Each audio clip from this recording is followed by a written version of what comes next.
Right, so we'll discuss about the dilated cardiomyopathy today, okay? Cardiomyopathies discuss करते हैं. सबसे पहले हम डिस्कस करेंगे dilated cardiomyopathy कि वो है क्या चीज़. Now listen very carefully, okay?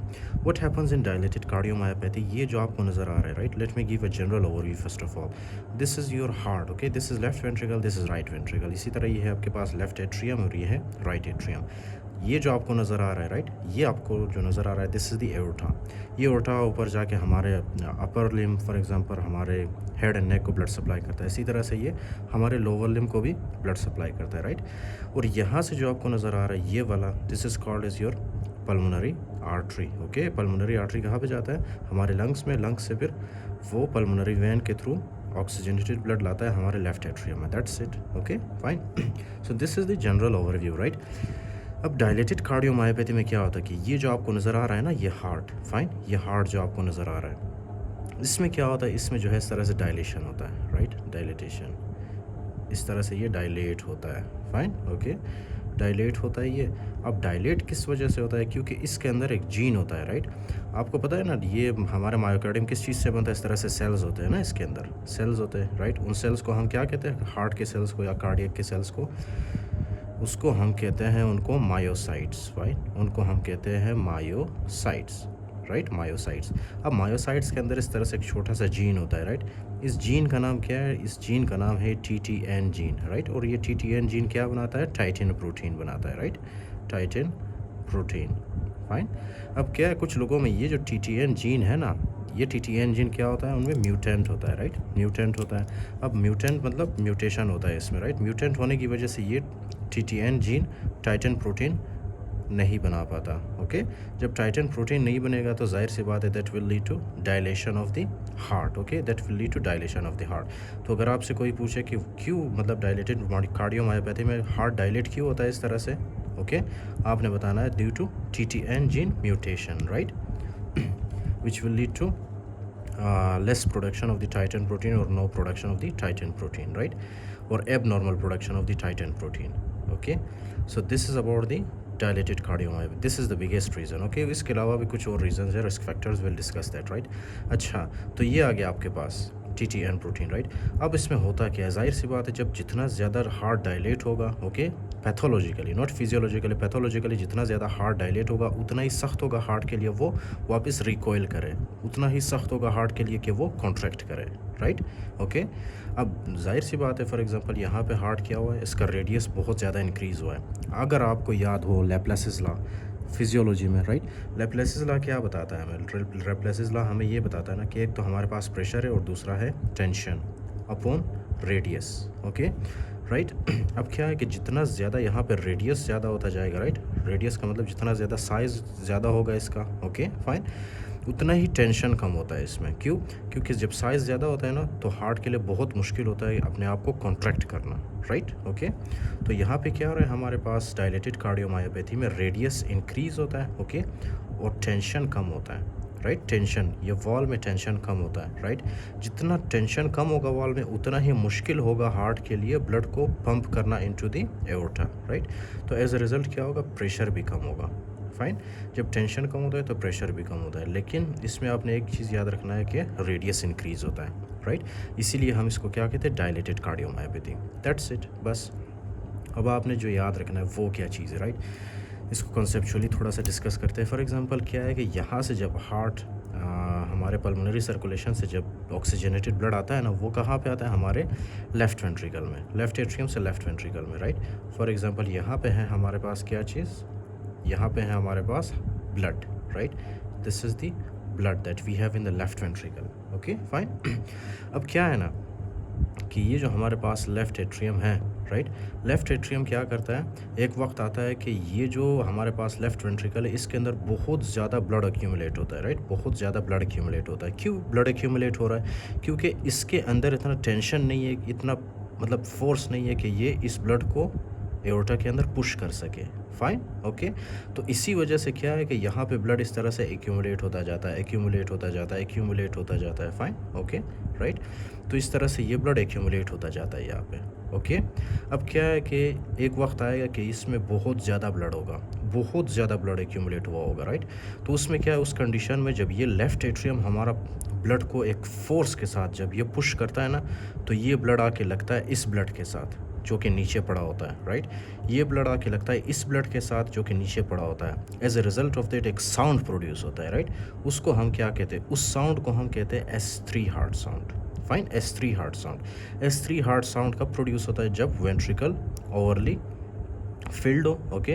Ventricle आपके पास ऑलरेडी ओवरफिल हो और लेफ़्ट एट्रियम वहाँ से ब्लड को आके लाता है हमारे लेफ़्ट वेंट्रिकल के अंदर, जहाँ पे ऑलरेडी इतना सारा ब्लड प्रेजेंट हो, राइट। तो ये ब्लड जैसे ही इसके साथ लगता है ना, तो एक साउंड प्रोड्यूस होता है। That sound is called as the S3 heart sound, right, okay. तो इस तरह से होता है। अब दूसरी बात ये है ना कि यहाँ पे ब्लड इतना ज़्यादा है, अब एक स्टेज आता है ना कि ये लेफ़्ट वेंट्रिकल मज़ीद ब्लड को अपने अंदर फॉर एग्ज़ाम्पल एकोमोडेट नहीं कर पाता, राइट। तो एज अ रिज़ल्ट क्या होगा कि यहाँ से ब्लड मज़ीद यहाँ पे नहीं आ पाएगा, जिसकी वजह से ब्लड अब क्या होगा, हमारे लेफ़्ट एट्रियम के अंदर एक्यूमुलेट होता जाएगा, राइट। फिर यहाँ से ब्लड जितना एक्यूमुलेट होगा, अब यहाँ से जो हमारे पास पल्मोनरी आर्टरी है, सॉरी पल्मोनरी वेन, यहाँ से ब्लड आगे नहीं आ पाएगा। क्यों? क्योंकि यहाँ पे भी फुल है, ओके। फिर यहाँ पे एक टाइम आएगा कि यहाँ भी प्रेशर बढ़ जाएगा ब्लड का। क्यों? क्योंकि ब्लड आगे नहीं जा पा रहा, ओके। पीछे से तो हम ब्लड को पुश कर रहे हैं, लेकिन यहाँ पे ब्लड आगे नहीं जा पा रहा। क्यों? क्योंकि यहाँ पे भी फुल है, यहाँ पे भी फुल है। और एक वक्त आता है कि ये पल्मोनरी वेन भी फुल हो जाता है, ओके। अब पल्मोनरी वेन क्या है, यहाँ पे ब्लड आके रुक जाता है। क्यों? क्योंकि ये ब्लड आगे नहीं जा पा रहा, तो ब्लड यहाँ पे आके इस तरह से रुक जाता है। Fine, okay. अब जैसे ही ब्लड यहाँ पे आके रुक जाता है ना हमारे लंग सर्कुलेशन में, तो यहाँ पे लंग के अंदर इस तरह से माइक्रो वेसल्स होते हैं, कैपिलरीज होते हैं, राइट। अब उन कैपिलरीज के थ्रू क्या होता है कि ये जो ब्लड के अंदर फ्लूइड है ना, they will start leaking into the lung interstitium. Fine, ये लंग के अंदर क्या होते हैं, ये जो ब्लड के अंदर फ्लूइड है ना, they will start leaking into the lungs, okay. जब लंग्स के अंदर ब्लड लीक करना स्टार्ट करेगा, राइट, अपने कंटेंट को, तो उसको हम क्या कहेंगे, उसको हम कहते हैं pulmonary oedema, okay, pulmonary oedema, right. Pulmonary oedema होगा तो सबसे पहला जो मोस्ट इम्पोर्टेंट फीचर है वो क्या होगा पेशेंट में, dyspnoea. That's it, okay, dyspnoea. Dyspnoea तो हो गई। अब क्या है कि यहाँ से भी ब्लड आगे नहीं जा पा रहा, जिसकी वजह से ये ब्लड यहाँ पे एक्यूमुलेट होना स्टार्ट करेगा, हमारे राइट वेंट्रिकल में ब्लड एक्यूमुलेट होना स्टार्ट करेगा, राइट, ओके। तो क्या होगा इससे, सबसे पहले लेफ़्ट वेंट्रिकल काम करना छोड़ देगा, which is called as the left ventricular failure. उसके बाद जब यहाँ पे ब्लड ज़्यादा आके एक्यूमुलेट करना स्टार्ट करेगा, so that will lead to right ventricular failure, okay, right. इसी तरह से ये जो आपके पास है, जब यहाँ पे ब्लड ज़्यादा होता है तो ये ब्लड पुश होता है पीछे की तरफ। फाइन, तो यहाँ पे भी ब्लड ज़्यादा होता है, ओके। यहाँ पे भी ब्लड ज़्यादा होगा। अब ये ब्लड मज़ीद पीछे की तरफ आएगा, एक आएगा ऊपर की तरफ और दूसरा आएगा नीचे की तरफ। अब नीचे क्या है, हमारे नीचे है हमारे लोअर लिम्स, हमारा एब्डोमेन, राइट। यहाँ से जो है ब्लड लीक करना स्टार्ट करेगा हमारे एब्डोमेन के अंदर, राइट, ब्लड के कंटेंट, जिसको हम क्या कहते हैं, एसाइटीज़। तो पेशेंट का जो पेट है ना वो इस तरह से फूला हुआ होगा, ओके। इसी तरह से ये ब्लड हमारे लोअर लिम्ब में जब फॉर एग्जांपल उसके कंटेंट लीक करना स्टार्ट करेंगे, उसको हम क्या कहेंगे, generalised oedema, right, generalised oedema कहते हैं उसको, राइट। इसी तरह से जब ये ब्लड ऊपर जाता है ना हमारे नेक के वेंस में, जब ये ब्लड पुश होता है, so that will lead to increase jugular venous pressure, right.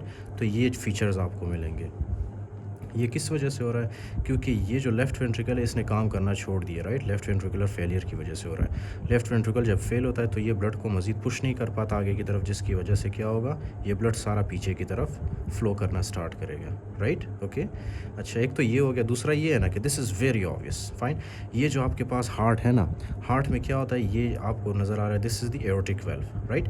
अब जैसे ही डायलेशन होता है ना हार्ट का, तो ये जो एओर्टिक वेल्व है ना, ये दोनों वेल्व ये भी क्या होते हैं, इसके जो ये फुट है ना, फुट प्रोसेसेस, ये क्या होते हैं, ये एक दूसरे से इस तरह से दूर जाते हैं, ओके, दूर। फॉर एग्जांपल नॉर्मली इस तरह से होता है ना ये है आपके पास, ये नॉर्मल है ना, यहाँ पे क्या होता है आपके पास, यहाँ पे होता है, क्या ड्रॉ किया है मैंने, राइट। सो ये है नॉर्मल आपके पास, right. This is the aortic valve and this is the heart, left ventricle and right left atrium, right. अब डायलेटेड कार्डियोमायोपैथी में क्या होता है कि फॉर एग्जांपल ये चीज़ होता है आपके पास, राइट, इतना ज़्यादा डायलेट करता है ना कि ये आपके पास आता है क्या चीज़? Aortic valve. एओर्टिक वेल्व इस तरह से एक दूसरे से दूर चले जाते हैं, ओके, इस तरह से दूर चले जाते हैं। क्यों दूर चले जाते हैं? क्योंकि हार्ट में क्या हुआ है? डायलेशन, ओके, राइट, डायलेशन हुई है, हार्ट में एक्सेसिव डायलेशन हुई है, जिसकी वजह से हार्ट के अंदर जो एओर्टिक वेल्व है ना, एओर्टिक वेल्व एक दूसरे से दूर चले गए, राइट। जब दूर जाते हैं तो क्या होता है? फॉर एग्जांपल, अगर ये लेफ्ट वेंट्रिकल ब्लड को पुश भी करे, राइट, इनटू द एओर्टा, तो क्या होगा? ये जो हमारे पास एओर्टिक वेल्व है ये सही से क्लोज नहीं हो रहा, right, incomplete closure of the aortic valve, that will lead to aortic regurgitation. मतलब ये जिस ब्लड को यहाँ से पुश करेगा, जितना भी ब्लड यहाँ से पुश करेगा, ये वही ब्लड वापस नीचे की तरफ लेफ्ट वेंट्रिकल में आएगा। क्यों? क्योंकि ये जो हमारे पास एओर्टिक वेल्व है ना, एओर्टिक वेल्व क्या हुआ है? कमज़ोर हुआ है, राइट, ये सही से क्लोज नहीं हो पा रहा due to dilation of the heart. तो ये ब्लड वापस नीचे की तरफ आएगा, and that condition is called as the aortic regurgitation, aortic regurgitation, right, aortic regurgitation. Fine. तो आपको कितने फाइंडिंग्स मिले? एक तो आपको हार्ट फेलियर मिला है, ओके, उसके अलावा आपको रिगर्जिटेशन मिला, एओर्टिक रिगर्जिटेशन, उसके अलावा generalised oedema and ascites. Fine. और आपने डिस्निया तो आपने बिल्कुल नहीं भूलना, right. So this will be the findings in the dilated cardiomyopathy.